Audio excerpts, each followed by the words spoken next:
자, 주요 정치 이슈를 거두절미하고 알맹이부터 토론해보는 시간 각설하고가 준비가 돼 있습니다. 주말 본격 토론 각설하고 지금부터 시작을 하겠습니다. 진검승부를 펼치는 고수 두 분 소개합니다. 이종훈 시사평론가, 현근택 민주연구원 부원장 스튜디오 나와 계십니다. 안녕하십니까? 네, 안녕하세요. 진행을 대타 진행을 하고 있습니다. 정가영 교수님이 없어졌는데 네. 그러다 보니까 좀 실수가 있는데요. 양해 말씀 부탁드리고요.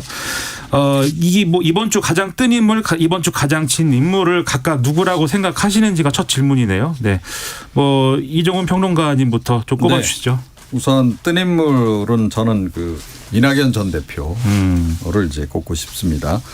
아마 저희 요 코너 끝날 때쯤 지금 입국하시는 거로 돼 있죠. 오늘 오후 2시에 아마 들어오시는 거로. 아, 그렇군요. 네, 지금 알고 있습니다. 그래서 이낙연 전 대표가 입국함으로 해서 과연 민주당 내 당내 권력 지형이 어떻게 변할 것인가. 굉장히 관심이 많이 고조되고 있는 그런 상황인데, 그런데다가 또 이낙연 전 대표를 결과적으로 띄워주는 또 한 가지 사건이 있었죠.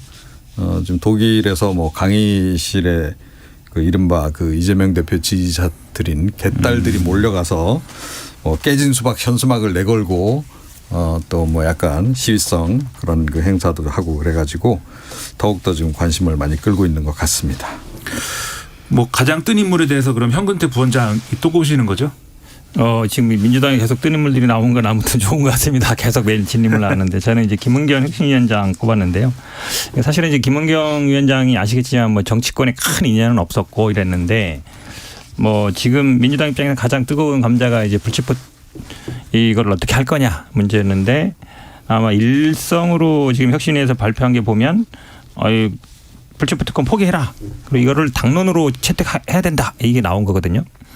이게 근데 간단치 않은 문제입니다. 왜 그러냐면 지금 이재명 대표와 1년 반 동안 수사 쭉 해왔고 했지만, 그래서 본인이 앞으로 어떻게 될지도 대충 예측이 가능한데, 지금 돈봉투 사건 같은 경우에는 한동훈 장관이 국회 나와서 여기 20명 앉아 있습니다 했거든요. 그럼 20명이 이제 대상인 거예요. 근데 20명이 그럼 물론 다 영장 청구는 안 할 수도 있겠습니다만 어쨌든 예측 안에 들어가는 거잖아요. 이게 제가 보기에는 당내에서 쉬운 문제는 아닌데 또 그렇다 해서 피해갈 수도 없는 문제라서 좀 어려운 화두를 던졌다. 그리고 첫 화두 치고는 굉장히 세다. 이렇게 말씀드리고 싶습니다. 이게 혁신위가 제안한 거를 받아야 되는 거지 않습니까? 지도부든 의원총회든. 그렇죠. 네. 이게 받아도 논란이 있을 것 같고 안 받아도 논란이 있을 것 같아서 앞으로 지켜봐야겠는데, 또 가장 진 인물을 또 얘기를 해야 되잖아요. 이거는 현근택 부원장님이 꼽아주십시오. 저는 김기현 대표 이제 원내대표 연설을 하셨는데, 원내대표가 아니고 당대표입니다. 죄송합니다. 네. 저도 한번 말실수했다가 정치자 문자로 혼난 적이 있습니다. 네네. 당대표, 여당 대표.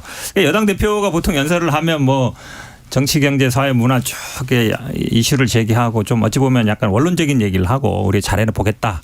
그리고 이렇게 도와달라. 이렇게 얘기하는데, 이번 연설 하시는 거 보니까 굉장히 이제 목소리 톤도 높으시고 소리 지르시면서 하시는데, 그것도 좀 어색한데, 그보다 내용도 보면 거의 전 정부 야당을 비판하는 내용이에요. 그래서 이분이 그래도 집권 여당의 당대표인데, 집권 여당의 당대표가 국회에서 뭔가 정책 비전을 제시해야 되는데 지금 야당 대표처럼, 그것도 좀 이상하고, 그리고 던진 이슈들도 보면 의원 정수 10% 축소, 문호동 무임금, 그다음에 불체포 특권 폐지. 불체포 특권 폐지는 지금 이슈니까 제기할 수 있다고 보는데, 국회의원 문호동 무임금이나 의원 정수 폐지는 그동안 사실은 레토릭으로 얼마나 많이 얘기했던 거거든요. 잘 안 될 거 다들 알고 있고. 그러니까 참 할 게 없는가 보다. 어려운 주제는 좀 하기 싫고, 그러니까 아마 좀 그냥 쉬운 주제를 던진 것 같은데, 여당 대표의 현재 처지, 대통령과의 관계에서 딱 보여주는 것 같은 생각이 들어서 하한가로 잡아봤습니다. 하한가가 아니라 이제 진인물로 잡아봤습니다.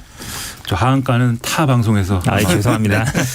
그러면 이종훈 평론가님 가장 진인물 누구라고 보십니까? 저는 황보승이 국민의힘 전 의원으로 봐야 되겠죠. 이제 탈당을 했어요. 그리고 또 내년 총선 불출마 선언까지 연이어했습니다. 그래서 그동안에 여러 가지 논란에 대해서 제가 자세히 말씀 안 드리겠는데, 최근에는 상당히 좀 치정적인 내용까지 좀 알려져 가지고 논란이 좀 많이 증폭되고 있는 그런 상황인 그런 인물입니다. 근데 이게 보통 뉴스에 관심은 그런 뭐 말씀하신 좀 뭐랄까 이렇게 표현하면 부적절할 수도 있는데 약간 지저분한 내용 아니냐 이제 유권자들은 그렇게 생각할 만한데 그런 관심사와는 달리 여의도에서는 뭐 황보승이발 물갈이 뭐 이런 얘기를 막 하는 것 같아요. 그렇죠. 이게 이제 한 계기가 되는 게 아니겠느냐 이제 그런 얘기를 하고 있습니다. 안 그래도 뭐 국민의힘 내에서는 계속 검사 공천설 나오고 있고 그 검사 주로 이제 많이 공천 물갈이가 이루어질 지역이 TK와 PK 지역 아니겠느냐 이제 그런 얘기가 지금 이제 있는 속에 이번에 이제 이 사건이 불거지고 보니 이 황보승이 전 의원이 이제 탈당한 것을 계기로 해가지고 국민의힘 쪽에서 특히 이제 친윤계 내지는 윤석열 대통령 쪽에서 움직여서 대대적인 물갈이를 지금 진행하지 않겠느냐 이런 얘기가 좀 흘러나오고 있는 거죠. 아무래도 총선 다가오다 보니까 이제 그런 종류의 얘기 여러 가지 얘기가 나오는 것 같습니다. 오늘 나눠볼 주제에 해당하는 이 국회 교섭단체 대표 연설에 대해서 좀 얘기를 해봐야 될 것 같은데 19일에는 더불어민주당 이재명 대표, 20일에는 김기현 국민의힘 대표가 연설했는데 이 목소리를 준비가 돼 있다는 것이죠. 이 목소리를 들어보고 얘기를 나눠보겠습니다. 새 정부 출범 1년 만에 눈 떠보니 후진국이라는 말이 유행을 하게 됐습니다. 윤석열 정권은 민생, 경제, 정치, 외교, 안전을 포기했고 국가 그 자체인 국민을 포기했습니다. 그야말로 오포 정권, 국민 포기 정권이라고 할 수밖에 없습니다.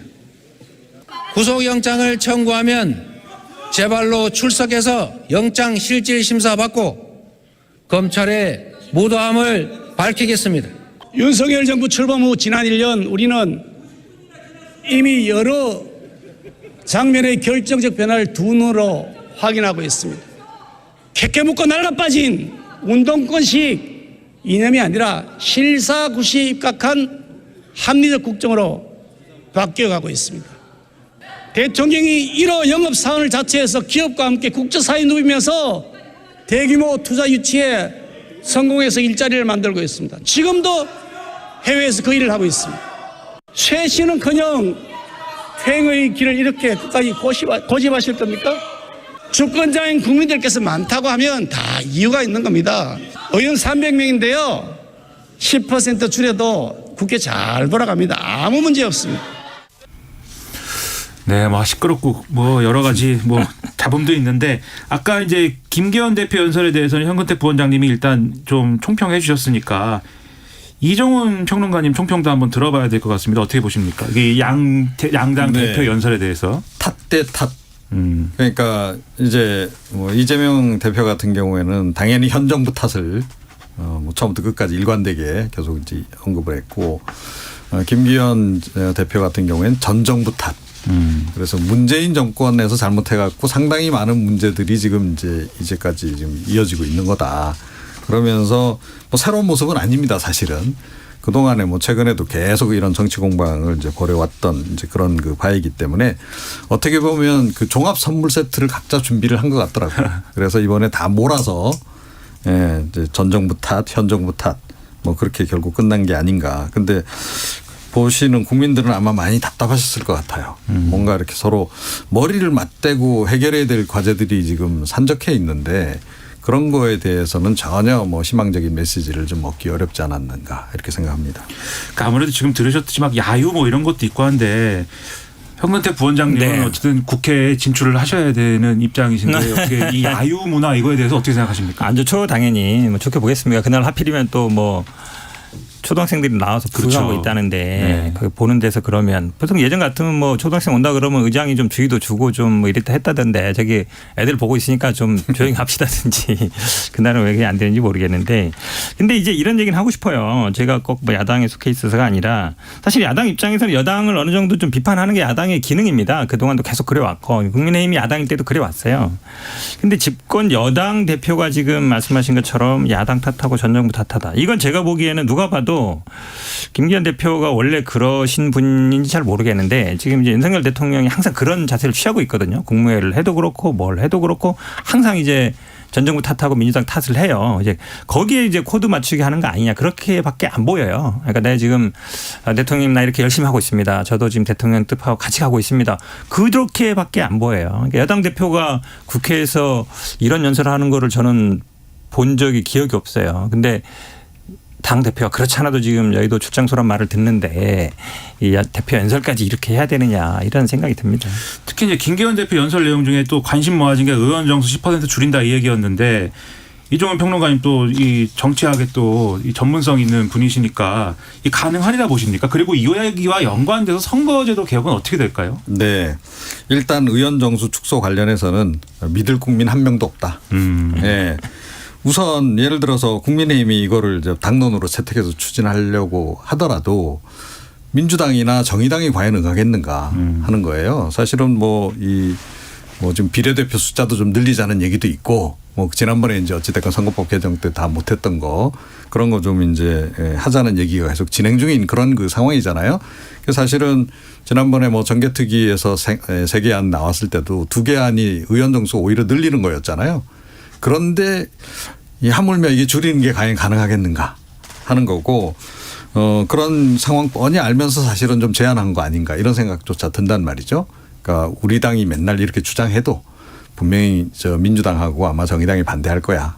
그래서 결국 이건 무산시킬 거야라고 알고 지금 이걸 한 거 아닌가. 오히려 이제 그런 생각이 들 정도예요. 그러니까 국민들 이제 의견 청취해 보면 의원 정수 늘리는 거에 대해서는 확실히 반대 그렇죠. 의견이 많거든요. 그러니까 그런 여론을 이제 일부 좀 이제 여론에 편승해서 이런 주장을 한 거에 불과하지 실효성 실제 뭐 이 달성 가능성은 희박하다. 과거에 국민들이 많이 속았잖아요. 예컨대 대표적인 게 뭐 세비 30% 줄이겠습니다. 그런 거 많이 있죠. 네.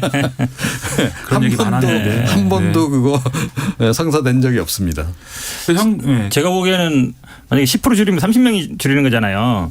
100명 줄이겠습니다 하면 아마 여론조사 제일 많이 나올 거예요. 우리 어쨌든 헌법상으로는 200명 이상이니까 200명 이하로는 안 되고. 근데 그게 이제 국민들의 정치 혐오 아니 정치인 싫어하고 이러다 보니까 그런 것이고 또 국민들은 비례대표 늘리자 사실은 학자들이나 뭐 지금 뭐 전문가들은 다 비례대표 비례성 강화해야 된다 그러지만 그것도 사실은 국민들이 그렇게 원하는 바는 아니거든요. 근데 정치를 제가 보기엔 이렇게 그냥 어찌 보면 대중에 호소하는 방식 아니면 국민들의 정치 혐오에 편성하는 방식으로 되겠느냐. 지금 말씀처럼 되지도 않겠지만 지금 당장 지금 지난번에 만들었던 이 선거법도 어떻게 할 거냐. 이거 못 고치면 이대로 그냥 가는 거거든요. 그러게 말입니다. 양쪽 다 위성정당 만드는 게 생겼어요. 잘못하면. 근데 그런 얘기를 해야 돼요. 오히려 이 선거법 이대로 두면 안 됩니다. 고칩시다. 차라리 그냥 과거로 갑시다라든지 그렇게 하는 게 현실적이지 이게 뜬금없이 뭐 10% 줄이겠습니다. 그중에 아마 비례대표를 염두에 두는 것 같은데 이렇게 얘기하는 건 제가 보기에 아무것도 안 하자는 얘기예요. 현 부원장님은 결국 위성정당 민주당도 만든다고 보십니까? 아니 지금 법처럼 가면 사실은 양쪽 당 비슷할 거예요. 그렇기 때문에 저는 오히려 그냥 차라리 그냥 과거로 돌아가든지 아니면 연동형을 조금 더 강화하든지 해야 되는데 이게 원래 1년 전에 하게 돼 있는데 지금 뭐 벌써 지금 몇 달 지났잖아요. 지난번에 전원회의 만들어도 그냥 회의만 하다 말아버렸고 아무것도 안 되고 있거든요. 그래서 좀 걱정되긴 해요. 그냥 이대로 그냥 가는 게 아닌가 싶어서. 이종훈 평론가님 위성정당 또 나올까요? 나와서는 안 되죠. 전 당위론적으로 이건 절대 안 된다. 그 말씀을 일단 강조하고 싶고 네. 만약에 선거법 뭐 개정 협상이 여야 뭐 이견 때문에 잘 절충이 안 되더라도 위성정당 출연만큼은 방지하는 원포인트 그런 선거법 개정만이라도 전 해야 된다고 생각합니다. 법 개정을 못하면 뭐 서약서를 쓰든지 뭘 해야 되지 않겠습니까? 제가 보기에는 이제 법률가 입장에서 원천적으로 막는 방법은 없어요. 왜냐하면 위성정당이라고 아무도 안 하거든요. 그리고 사실은 외형적으로는 다 독립된 정당이에요. 영당 요건 다 갖추고 있고. 그러니까 이거는 말씀처럼 법으로 할 수 있는 영역은 아니에요. 정치적인 타협이라든지 이런 게 필요한데. 근데 정치적인 타협을 해도 그거를 예를 들어서 저쪽에서 만들었어. 그럼 우리도 만들어야 돼. 이렇게 되는 거기 때문에 정치적인 타협도 사실은 별 의미가 없어요. 참 정치라는 게 답답합니다. 그리고 서약서를 제가 말씀드린 게 또 서약서 얘기 또 하는 게 김기현 대표가 이재명 대표가 불체포 특권을 얘기한 것에 대해서 못 믿겠다 이러면서 포기 서약서를 써야 된다. 그렇게 이제 압박을 하는 국면인데 민주당은 포기 서약서에 대해서 어떻게 보고 계십니까? 지금 일단 뭐 김은경 혁신위에서는 요구는 하고 있는데 저는 그냥 포기하겠다 정도로 하고 당론 채택하겠다 정도 하면 되는 거지 서약서를 쓴다? 약간 그냥 보여주기 쇼 같은 생각이 들어요. 이걸 뭐 서약서 쓴다고 해서 이 불체포 특권이 없어지는 건 아니거든요. 그리고 지금 국민의힘도 보면 65분 정도가 했고 나머지는 이제 나중에 받는다는 얘기인데 제가 보기에는 여야 예를 들어서 뭐 당론으로 아니면 합의를 한다든지 하면 되는 것이지 왜냐하면 국민의힘도 다 쓰진 않거든요. 반대하는 분이 있어요. 또 민주당도 그렇게 이렇게 되면 또 당장 수사받는 사람들 이런 분들은 쓰기가 부담스러울 거 아니에요. 그러니까 제가 보기에는 이런 식으로 좀 보여주게 하는 건 좀 아닌 것 같고 그냥 각자 당에서 당론으로 결정해도 될 것 같습니다. 근데 관심사가 이제 말씀하신 김은경 혁신위는 이것을 안으로 만들어서 이제 제안을 하고 있는 상황인데 이종훈 평론가님 보시기에는 수용될 거라고 보십니까? 서약서 뭐 이제 또 구체적으로 뭐 지금 분위기로 봐서는 네. 민주당도 뭐 혁신위가 그걸 뭐 공고하고 나선 상황이고 하니까 대략 민주당 쪽도 이제 결국 서약서 뭐 사인하는 정도로까지 가지 않을까 싶긴 해요. 그런데 국민 입장에서 볼 때 이게 아무 소용없는 종이 조가리에 불과하다라는 거죠. 그렇죠. 우리 국민들이 종이를 더 이상 못 믿어요. 이제. 그럼요. 네. 뭐 약속도 구두 약속도 못 믿겠고 요즘은 서약서도 못 믿겠고 지금 상황이 그런 거 아니겠습니까? 그러니까 불체포 특권 이건 헌법에 규정이 돼 있는 내용인데 이거를 뭐 의원들이 서약서 쓴다 그래가지고 그 불체포 특권이 사라지는 것도 아니고 그렇잖아요. 네. 그렇죠. 근데 가령 지금 이제 혁신위에서 얘기하는 거는 예를 들면 체포동의안이 넘어왔을 때 그걸 다 가결시키는 방향으로 당론을 정합시다 뭐 이런 내용이 있는 거지 않습니까? 네. 그거 가능할까요? 그것도 전 쉽지 않을 거다라고 좀 봐요. 그래서 그러니까 뭐 서약서 문제도 그렇고 이 뭐 이제 그 당론 가결 뭐 이 얘기도 굉장히 정치적인 구두선에 지금 불과한 상황이 아닌가. 그러니까 민주당에서 왜 이게 지금 이 시점에 이게 나오는가 하는 부분 특히 또 이재명 대표가 언급하자마자 이제 뭐 연이어서 이게 또 혁신위에서 그 얘기가 그렇죠. 나온 거 아니에요. 그러니까 네. 이재명 대표가 딱 시그널 주니까 그거 딱 받아갖고 혁신위가 딱 내놓은 이런 격이 좀 돼버렸단 말이에요. 그런데 여러 가지 따져보면 민주당 입장에서는 향후에 이런 체포동의안이 넘어올 사안들이 그렇게 별로 없을 거다. 어지간한 거 지금 중요한 건 다 해결됐다라고 보기 때문에 사실은 저는 이걸 지금 이번에 이 카드를 던지는 게 아닌가 그런 개인적인 의혹을 좀 가지고 있습니다. 그러니까 이게 만약에 네. 이제 지금 이종훈 평론가님 말씀대로면은 이 본질적으로 보면 수용되기 어려운 아닌데 그러나 수용돼도 안전하다고 봐서 이제 던진 거다 이런 말씀이지 않습니까? 네, 그렇죠. 현근택 부원장님 어떻게 저는 생각하십니까? 그렇게 보지 않아요. 지금 일단은 넘어올 게 없다. 일단 돈봉투 사건만 해도 20명 물론 그중에 다 영장 청구되지는 않겠지만 어쨌든 이런 상황이 되면 저 검찰의 입장에서는 당연히 이제 청구하려고 할 것이고 오히려 더 시기를 볼 가능성도 있죠. 왜냐하면 이게 회기 중에 돼 있기 때문에 결국 회기 중에 하냐 안 하냐가 중요하거든요. 회기 중에만 사실은 국회를 거치게 돼 있어서 의도적으로 회기 중에 하지 않겠냐 이런 생각도 들고 지금 말씀처럼 사실은 체포동의안 국민의힘도 뭐 막 서약서 쓰고 막 이런다 하더라도 당론으로 찬성 이렇게 결정한 적은 없어요. 본인들 의원에 대해서. 왜 그러냐면 이게 당론으로 정하기 어려운 문제라는 걸 본인들도 알죠. 자기들의 문제이기 때문에. 근데 예를 들어 당론으로 각자 정하다. 물론 말씀처럼 당론으로 가결 무기명 투표이기 때문에 몰라요. 근데 그 안 따른다 해서 뭐 징계할 수도 없는 거고. 근데 이제 만약에 여당이든 야당이든 당론으로 가결 정했는데 부결됐다. 그럼 이제 지도부의 어떤 리더십이라든지 이게 손상되는 거기 때문에 뭐 그런 문제도 있고 제가 보기에는 이거는 여당 입장에서는 부담이 별로 안 돼요. 왜냐하면 수사받는 분도 많지 않고 또 검찰이 그렇게 과거처럼 뭐 여야 균형을 맞추면서 이렇게 수사하는 것 같지도 않고 그런데 야당 입장에서 굉장히 부담스럽죠. 이거 받기가. 그 하나만 더 여쭤보면은 지금 어쨌든 혁신이라는 거에 대해서 이재명 대표가 정권을 보여야겠다 뭐 이렇게 얘기를 한 거고 네. 그런 상황에서 어쨌든 이 얘기를 꺼냈기 때문에 만약에 이게 의원총회나 이런 데서 수용이 안 됐다. 그럼 또 이재명 대표는 곤란해지는 거 아닙니까? 그러니까 수용이 돼도 말씀하신 문제가 있고 안 돼도 이재명 대표의 지도력 문제가 불거지는 건데 이 어려운 문제 아닐까요? 그러면? 그렇죠. 그러니까 혁신위원장이 만약에 이거를 의원총회에서 부결된다 그러면 혁신위원장이 자리를 던질 가능성도 있죠. 네, 그렇게 되면 굉장히 커지는 거죠. 그러니까 아마 근데 김은경 위원장은 저는 그럴 수도 있다고 봐요. 왜냐하면 이분이 뭐 정치적인 큰 적이 없고 내가 이걸 했는데 안 받아준다. 그래서 아마 의원들이 고민할 것 같아요. 이대로 만약에 혁신위가 자초되면 그 민주당 다음 총선 어떻게 칠 거냐. 이제 그 문제 당장 접근하는 거라서 저는 뭐 물론 근데 통과는 될 걸로 봅니다. 왜냐하면 뭐 의원들도 것이다. 그렇죠. 네. 왜냐하면 의원들도 지금 민주당이 굉장히 어려운 상황을 알기 때문에 본인들한테 당연히 뭐 이게 위험이 된다 할지라도 그래도 지금 대표도 일단 얘기했고 더군다나 지금 혁신위에서 1호로 어찌 보면 이제 제안을 한 건데 이거를 쳐버린다? 그럼 이제 혁신이 깨자는 말밖에 안 돼요. 알겠습니다. 이 얘기 조금 더 할 얘기가 남아 있는 것 같지만 지금 해야 될 게 또 있어요. 일단 뭐 해야 될 거 하겠습니다. KBS 라디오 정관용의 시사본부 각설하고를 여러분 듣고 있으신데 현재 1시 35분 지나고 있습니다. 잠깐 교통정보센터 연결해서 현재 도로 상황 알아보고 다시 토론을 이어가겠습니다. 정현정 씨. 네, 주말인 오늘 날씨가 많이 덥습니다. 특히 경기 동부와 영서는 폭염주의보가 내려졌는데요. 외출하신다면 옷차림은 시원하게 하시는 편이